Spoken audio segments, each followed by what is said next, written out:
nós abrimos aí, nós temos aí um vislumbre dos eventos finais, certo? E também algumas mensagens do anjo. Ainda tem aqui alguns períodos proféticos. Só que para a gente não entrar muito em detalhe, para vocês não ficarem muito confusos, esses períodos aqui, ó, do verso, por exemplo, desse verso 12, né? Do verso 7. Esses 7 aqui, ó, passaram tempos e metade do tempo. Aqui Daniel 12, 7. É aquele mesmo período, dos 1260 anos. Certo? Vocês lembram que um tempo é um ano. Então, um tempo, mais 2 tempos, mais metade de um tempo, quer dizer 3 anos e meio. Certo? E esses 3 anos e meio tem 1260 dias. E dias em profecia representam anos. Então, 1260 anos. Então, aqui ele está só repetindo aquela profecia lá dos 1260 anos de perseguição papal. Certo? Então, aqui é um período já conhecido nosso. Aí o verso 11 e 12 tem 2 períodos aqui, mas esses 2 períodos eles estão dentro dos 2300 anos, certo? Aí esse período aqui de verso 11. Depois do tempo em que o sacrifício for tirado e a abominação desoladora for estabelecida, haverá ainda 1290 dias. Isso aqui é um período dentro dos 2300 anos, assim como o verso 12. Bem-aventurado aquele que espera e chega até 1335 dias. Então não precisa se preocupar muito com essas 2 datas, certo? São 2 datas que não tem muita relevância para nós, certo? Estão dentro dos 1260 anos, mas o essencial para nós já estudamos lá naquele dia, certo? Quem tem a Bíblia laranja, certo? Quem tem essa Bíblia laranja aqui, ou então uma versão mais nova dessa Bíblia, atrás tem um mapa com todo aquele diagrama dos 2300 anos, tá vendo? Ó? Pode pegar a sua Bíblia e olhar aí atrás, que tem dizendo, olha, os 1260 anos começam no ano 538 e vão até o ano 1798. No ano 538, o Papa vira o Bambambam. E no ano 1798, o Papa é preso, certo? E aí, esses 1290 dias, que está dizendo aí, começam alguns anos antes, no ano 508, quando Clovis é convertido e a França se torna católica romana. Então começa nesse ano e vai até 1798. Então, esse versículo de Daniel do capítulo 12, verso 11, está falando desse período aí. E 1335 dias começa nesse período aí da conversão de Clovis e vai até 1644. Então são 2 períodos assim que não tem muita relevância, certo? Não são tão importantes assim, relevantes para nós. Mas estão aí só para dar mais credibilidade à profecia que a gente já viu. Certo? Então eu quis falar logo desses 3 períodos aí, para vocês não ficarem assustados. Vixe, tá falando de mais períodos proféticos, vixe, não, ainda vamos falar sobre isso. Então, já tirei o elefante da sala aí. Bom, gente, então o capítulo 12 é a conclusão do livro de Daniel e tinha um pensamento de Mark Philly, que ele disse que ele já leu a última página da Bíblia e ele já sabe que tudo vai para um final feliz. Então, quando a gente vê o último capítulo de Daniel, a gente tem a certeza de que tudo vai se encaminhar para um final feliz. O livro todo, gente, começa mostrando o problema, começa mostrando a realidade triste que nós vivemos, num mundo controlado por reinos, controlado por impérios, mas todo o final do capítulo mostra a conclusão positiva, que todos esses reinos vão passar e vai vir o reino de Deus.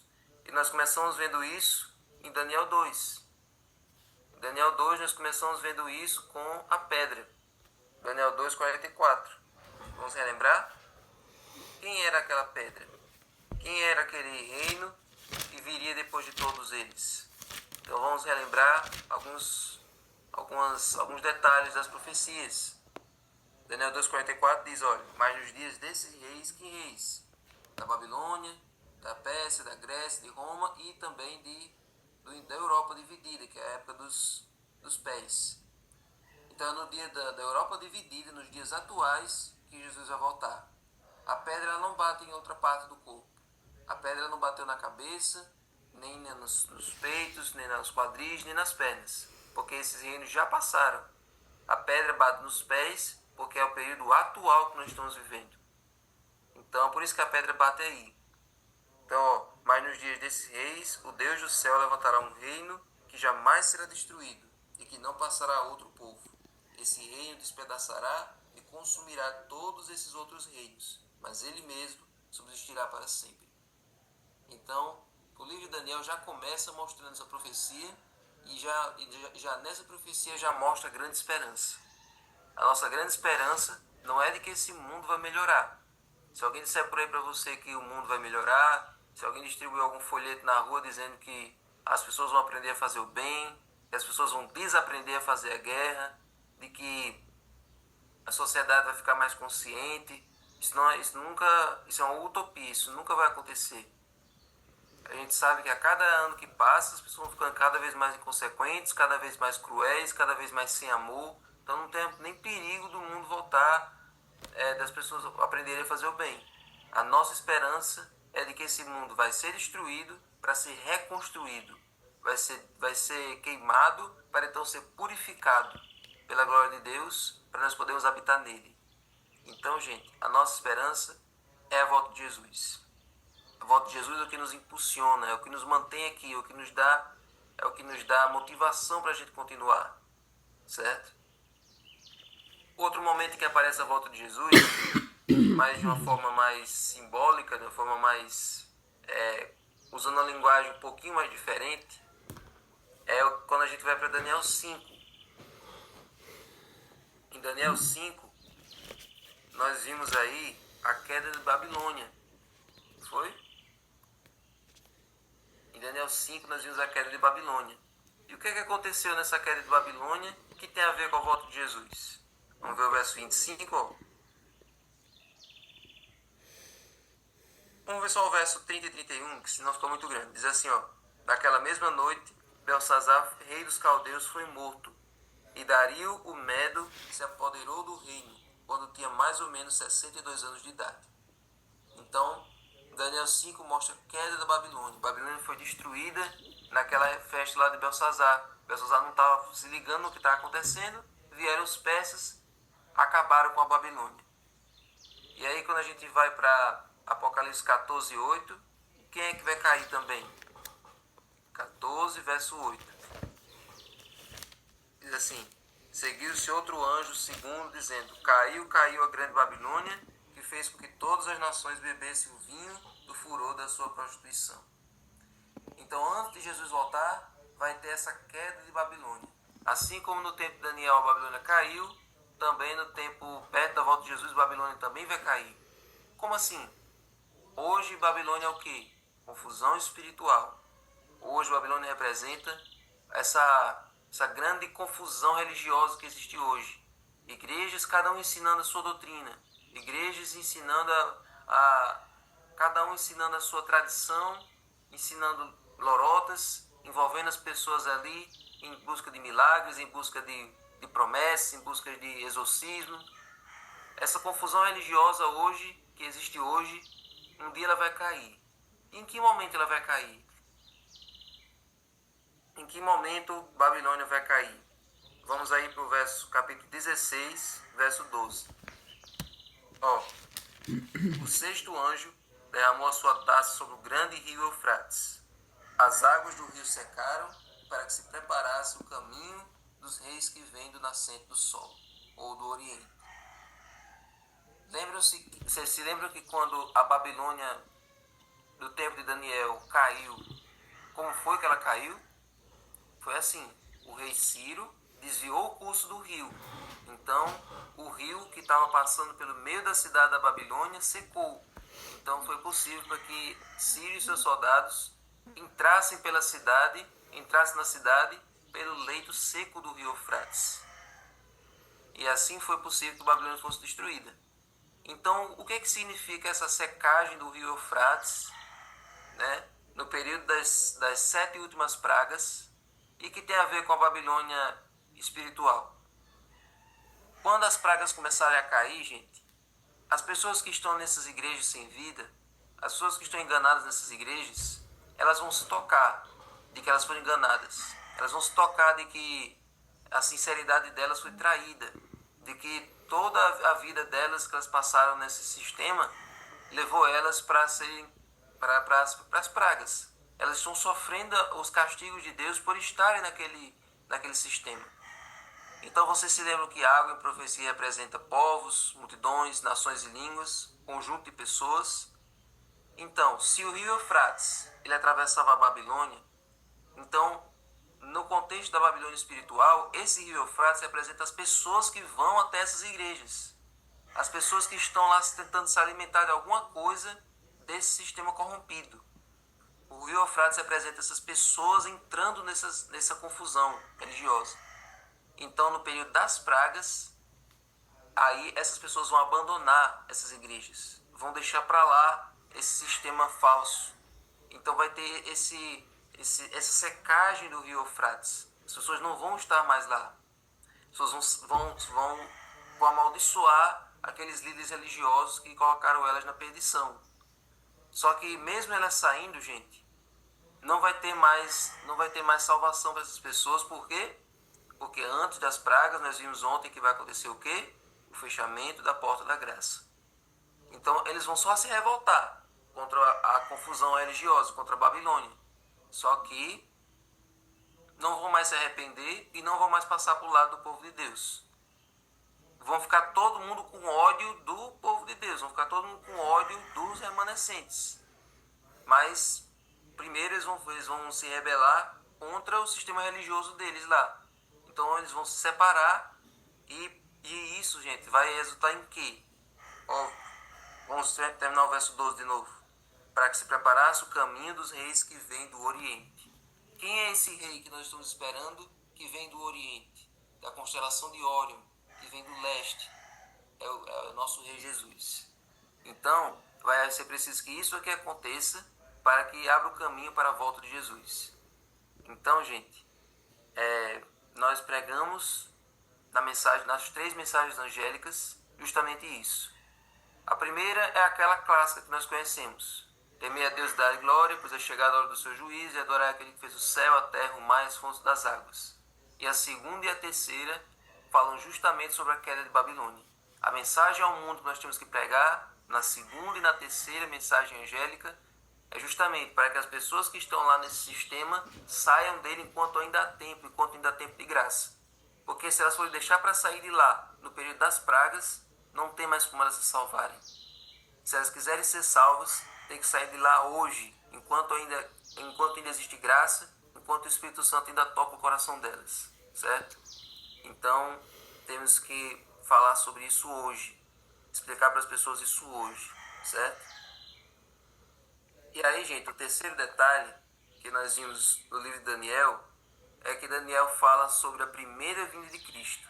E se Daniel fala sobre a primeira vinda de Cristo, é verdade também o que ele fala sobre a segunda vinda de Cristo, certo? Então, o que Daniel falou sobre a primeira vinda de Cristo? Daniel 9, verso 25 a 27. Tudo isso que nós estamos vendo hoje é para vocês entenderem que se foi verdade tudo que Daniel falou sobre o passado, também é verdade o que ele vai falar sobre o futuro.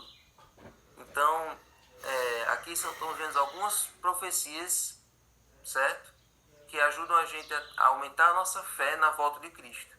Então, Daniel 9, 25 a 27 fala sobre Jesus.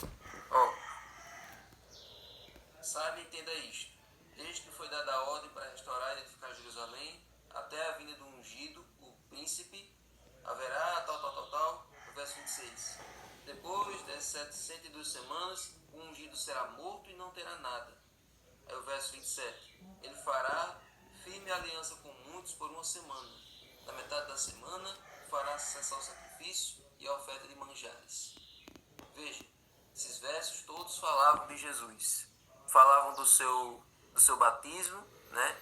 Essa unção, esse ungido aí, essa unção de Jesus aconteceu quando ele foi batizado. Ali ele recebeu o batismo do Espírito Santo o pai proclamou lá do céu: esse é meu filho em que eu me agrado. O Espírito Santo desceu como uma pomba e ali Jesus começou o seu ministério. Ali ele foi ungido. E aí esse ministério durou 3 anos e meio.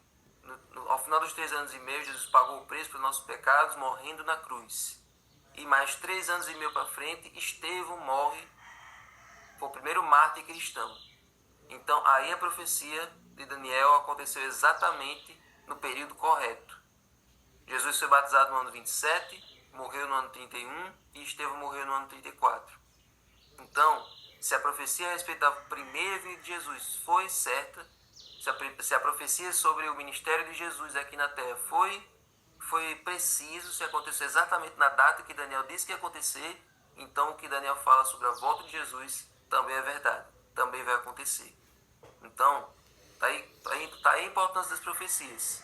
É justamente para confirmar aquilo que a gente já sabe, mas com o alicerce das datas, com o alicerce dos símbolos, as profecias nos ajudam a ter mais certeza ainda daquilo que a gente acredita, certo? Agora, gente, depois de tudo isso que Daniel viu, o que foi que o anjo fez para tranquilizar Daniel? Porque eu acho que Daniel, a cada visão nova que ele tinha, mais preocupado ele ficava, porque ele já não tinha entendido a anterior. Aí vinha mais uma nova, né? Então, a cada visão nova, Daniel ficava preocupado, porque ele não estava entendendo. Ele achava que aquele era para ele, e se era para ele, por que ele não estava conseguindo destrinchar, né? Então, o que é que o anjo disse para Daniel? Daniel 12, verso 13. Primeiro verso 4, vamos ler o verso 4. Quanto a você, Daniel, encerre as palavras, encerre o livro até o tempo do fim. Muitos correrão de um lado para o outro, e o saber se multiplicará. Foi isso que nós vimos ontem. Então Deus disse a Daniel: Daniel, pode guardar esse livro aí, pode ficar sossegado, que isso não é para você. Algumas coisas são, mas a maior parte não é para você. Vai chegar um período em que as pessoas vão se reunir, vão entender os períodos desse livro, vão compreender as mensagens desse livro e vai surgir uma igreja. E essa igreja vai se reunir todos os dias de manhãzinha, todos os dias de 5h20, para entender as profecias desse livro. Elas vão compreender e vão saber explicar uns para os outros. Essas pessoas vão ter o espírito de profecia, essas pessoas vão compreender, essas pessoas vão assimilar, porque essas profecias vão ser no tempo delas, no tempo do fim, não é no seu tempo. Então pode deixar isso sossegado, pode guardar isso aí com todo carinho, que um dia eu vou revelar a essas pessoas o que eu tenho para elas nessas profecias. Então é para nós. Daniel guardou esse livro para nós abrirmos. Daniel velou esse livro para ele ser revelado para nós. Então, olha só, verso 13. Quanto a você, Daniel... Sim, o verso 9. Ele respondeu: siga o seu caminho, Daniel, porque estas palavras estão encerradas e seladas até o tempo do fim. Ou seja, pode viver a sua vida em paz, que isso não é para você, certo? Isso é para o futuro. E quanto a você, siga o seu caminho até o fim. Você descansará e ao fim dos dias se levantará para receber a sua herança. Olha aí. Então Deus já confirmou a Daniel que ele estaria salvo. Já pensou Deus dizer para você seguir seu caminho, seguir sua vida, porque quando tudo terminar, você vai receber a sua recompensa? Imagina você viver agora dia após dia com essa certeza de Deus. Então Daniel envelheceu e Daniel morreu com essa certeza que o anjo deu para ele. Você vai viver até o final dos seus dias, mas você vai receber essa recompensa. Então, você já cumpriu o seu dever, você cumpriu sua tarefa. Então Daniel, gente, viveu a vida dele inteira ali. Acredito que ele nem voltou para Jerusalém, nem voltou para Judá. Eu acho que ele ficou servindo lá na corte da Pérsia até morrer. Mas onde ele estava, ele era um exemplo. Ele foi um exemplo como um jovem, lá no tempo de Nabucodonosor, foi se tornando adulto e foi se tornando um exemplo até a morte de Nabucodonosor. Já adulto, ele se tornou um exemplo para Belsazar. Já velho, ele se tornou um exemplo para Dario. Onde ele estava, ele era referência de um homem dedicado, de um homem consagrado no seu serviço, consagrado no seu trabalho, de uma pessoa responsável, de uma pessoa pontual, de uma pessoa inteligente, uma pessoa sábia, que não bajulava ninguém, que fazia sempre seu serviço e que, acima de tudo, tinha um conhecimento das profecias que ninguém mais tinha. Então, Daniel, ele foi um exemplo de como nós devemos ser nesse mundo. Daniel foi um servo de Deus no meio de um bocado de pessoas idólatras, um império totalmente pagão, onde todo mundo pensava diferente dele. Hoje nós também estamos inseridos no contexto assim. Cada um está inserido numa família. Acho que a maioria de vocês vem de famílias que não tem uma presença adventista ali. Talvez seja o único adventista da família, em muitos casos aqui. Às vezes é a mãe e o resto dos filhos não querem saber da igreja. Às vezes é o filho e os pais não querem saber da igreja. Às vezes é só você e toda a sua família lhe persegue por causa da sua fé. Daniel estava sozinho na corte da Babilônia. E mesmo assim, mesmo tendo seu nome trocado, mesmo tendo ali seu estilo de vida totalmente alterado por causa da cultura, mas os seus princípios não foram mudados. A sua fé, a sua crença, seus valores não foram mudados. Ele permaneceu fiel ao que ele tinha aprendido desde a infância, fiel às suas convicções, até receber a certeza da vida eterna da boca do anjo de Deus. Então, aos que me honram, honrarei. Essa é a palavra de Deus. Aqueles que colocam Deus em primeiro lugar, aqueles que colocam Deus como uma prioridade no seu coração, vão receber a recompensa um dia. Vão receber a coroa de glória das mãos de Deus. Então, gente, Daniel recebeu a recompensa pela sua fidelidade. Então, de acordo com o livro de Daniel, quem serão as pessoas que serão salvas? Daniel 12:1, final do verso 12, final do versículo 1. Mas naquele tempo o povo de Deus será salvo, todo aquele que for achado inscrito no livro.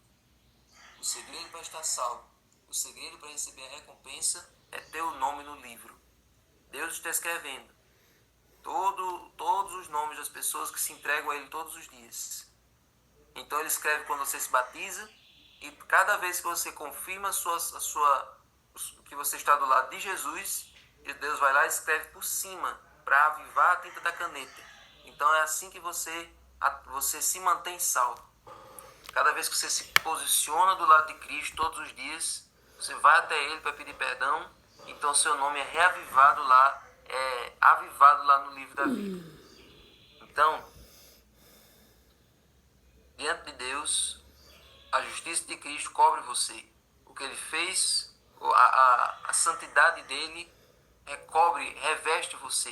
Então é por isso que você é salvo. Não é pelo que você fez, não é pelo que você faz, não é porque você foi, não é porque você é.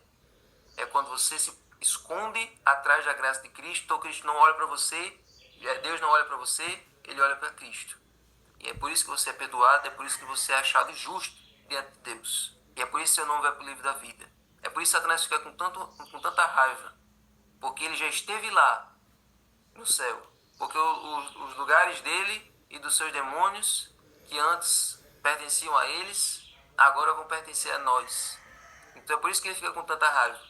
Pessoas que estavam nas garras dele, pessoas que estavam lá escravas sob o poder dele, agora essas pessoas estão livres. Agora essas pessoas estão com o céu garantido para elas. Então é por isso que ele se revolta, é por isso que ele tenta atacar, é por isso que ele tenta nos desanimar a todo instante, porque nós vamos assumir o lugar que era deles, que era um deles.